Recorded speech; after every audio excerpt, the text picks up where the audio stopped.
Rolo, why are TradCons afraid to debate on FNF? Because FNF is seen as the enemy. Myron is a way better moderator than whatever podcast. Yeah, you're right. He's also more entertaining. Sorry, Brian, I love you, but like Myron's way more entertaining. I want Lila and Andrew to debate, or you and Lila. Well, you might get both, actually. You might get both of your wishes. So, Saralita, who's also a member, and you should be too, of this fine podcast. Yeah, I agree. I kind of doubt people want to go on a show with me, especially in this. I mean, come on. I mean, I got the chops already. Here's what will happen. I'm going to make a prediction. If this goes down, if and when this goes down, my prediction is this: it will end up becoming a yeah. Let's hope so. Hold on. There you go. Anytime you mention the emperor, you get power overwhelming. And now everybody's going to mention emperor protect. Here's what will happen. You will see what happens in most like TradCon, in most sort of like theological, metaphysical, any debate where it comes to religion, it always devolves to you can't argue with God, period. So if I go and I say, well, marriage is one of the worst decisions or one of the worst deals a man can sign up for, can volunteer for these days. And I throw the caveat in there about, well, I'm married myself. I've been married for, like, people are very confused. Well, Rolo 20. Like, if I say that, it seems like I'm against marriage.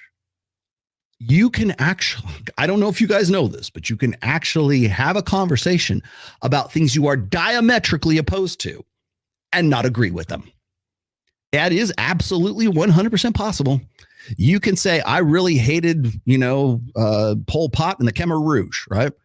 But I can talk about that, and I can talk about why they came to the conclusions that they did and what the whole thing was going. I can give you a history lesson. And I can do that without saying Pol Pot was a really great guy. And I have to say Pol Pot because I can't talk about the Germans in the 1930s. So we'll use that as an example instead. But you can actually do that and not be part of the Khmer Rouge. I don't know if that you can figure that shit out for yourself, but you know what else? I can also say that marriage as we do it today is one of the worst deals that men can engage in. Guess what? That doesn't mean I'm anti-marriage or I'm going against God or Allah or Yahweh or Shiva, Buddha. That doesn't, you can actually talk about things that you don't agree with. And you know what? It's called a thought experiment. You should try it sometime, religious guys. You can do that. But unless you're Rollo Tomasi, then you can't fucking do jack shit. You can't do anything. Yes, you can't debate with God. Because what happens is if that's their belief, and they say, well, you know what, Rollo, I hear what you and James Sexton say about like, you're going to lose half your stuff. I see these stories of these guys losing, $2 million or $200 million because they were getting handies at a freaking Thai massage place because we're in a sexless marriage. And I've seen these stories and all this stuff, and it sounds like it's absolutely horrible. But you know what? That's a cliff that my God says I have to go and take a leap of faith off of, and He's going to protect me and make sure that I'm good to go. How do you argue with that? The Lord said, all right. There's nothing I can do. That like kills all argument. And matter of fact, that's one of the very first things in the very first chapter in the introduction of this book that I say. It's called the Orthodox Paradox. That's number one. Like, you're not a real Christian is the Orthodox Paradox. And the other one is you can't argue against God, meaning that's the final say. Because if you believe that this is what God wants you, this is the prime directive here, well, I can't talk you out of it. And I wouldn't want to try to anyways. But it doesn't mean I'm wrong. I can tell you that it's the worst decision that a man can make, but you're still going to go and make it because I can't argue with the Bible. That's what the Lord said to do. Right? Or the Quran, or the Torah, or the Bhagavad Gita, whatever. I don't know. Can't argue with that. Well, I guess we can't have an argument. And that's where it's going to devolve to.